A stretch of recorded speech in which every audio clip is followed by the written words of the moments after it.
du côté des actionnaires et des investisseurs, ils sont en train de se rendre compte qu'en réalité, la pérennité d'une entreprise passe aussi par sa vertu environnementale, mais c'est un peu long, c'est-à-dire que tous les investisseurs ne basculent pas encore totalement.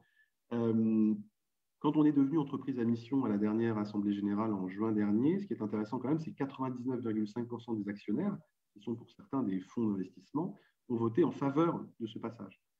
Donc, il est quand même en train de s'opérer quelque chose. En revanche, ce qui est vrai, c'est ce qu'on a vu, c'est que quand vous avez des résultats qui commencent à être pour les investisseurs ou d'autres moins bons, une des tentations peut être de dire, mais parce que vous en faites trop en matière environnementale.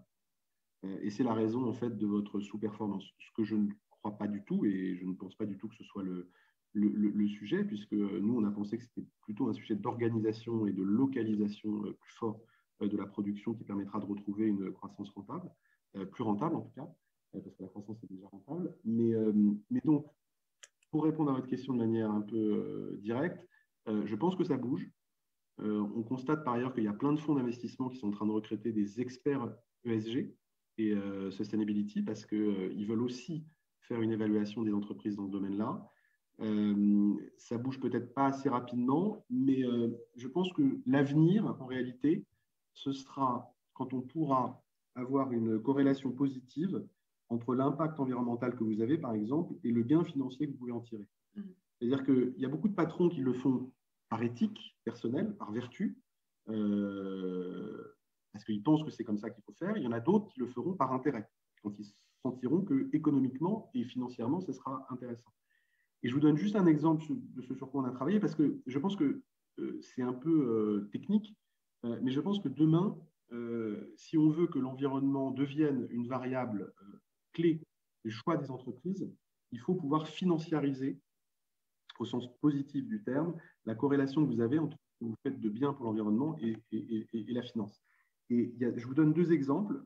On a réussi, il y a 3 ans, à avoir un prêt de 2 milliards d'euros dont le taux d'intérêt pour nous baissait à mesure que notre note ESG augmentait. C'est-à-dire qu'on avait réussi à avoir cette corrélation positive entre ce que vous faites de positif pour l'environnement et qui est mesuré par des indicateurs, par Vigeo et d'autres agences de ce type, et par ailleurs le taux d'intérêt que vous avez. Donc il y a des banques qui ont accepté que cette corrélation existe. C'était pour un prêt de 2 milliards.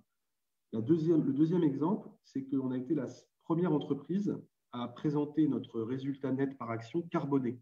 C'est-à-dire qu'on a voulu dire, si on soustrait l'impact carbone, aujourd'hui c'est 35 € la tonne à peu près, il y a plusieurs types d'évaluations, mais c'est environ 35 € la tonne, on a voulu dire au marché que le bon indicateur, ce n'est pas seulement le bénéfice net par action que vous pouvez avoir, c'est le bénéfice net par action dont vous pouvez soustraire l'impact carbone.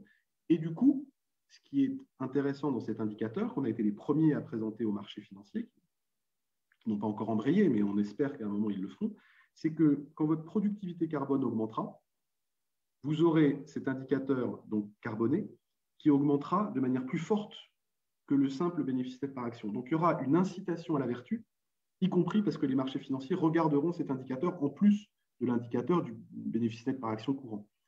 Donc tout ça pour dire que, et je m'arrête là, c'est que en réalité, il y a un shift, il y a un mouvement qui s'opère, peut-être pas assez rapide, mais en tout état de cause, il faut inventer les outils qui permettront de récompenser la vertu. Parce que si malheureusement on n'est que sur une dimension morale, vous avez beaucoup de gens qui, en fait, dans les milieux économiques, sont mus principalement par la logique du profit de l'entreprise, etc. Et quand vous êtes en plus en pleine crise économique, certains peuvent vous dire que la logique environnementale passera derrière. Or, si vous avez des outils financiers qui font que la vertu environnementale est récompensée, ben c'est là où on pourra vraiment changer les choses de manière profonde. Ouais, c'est très intéressant. Ce que vous évoquez fait beaucoup écho aux travaux sur la comptabilité en triple capital. Exactement, c'est exactement ça. Voilà. C'est exactement ça. C'est un autre sujet que nous, on pousse fortement auprès du gouvernement parce qu'on sait tout mesurer. En fait, on sait aujourd'hui ce que coûte une tonne carbone.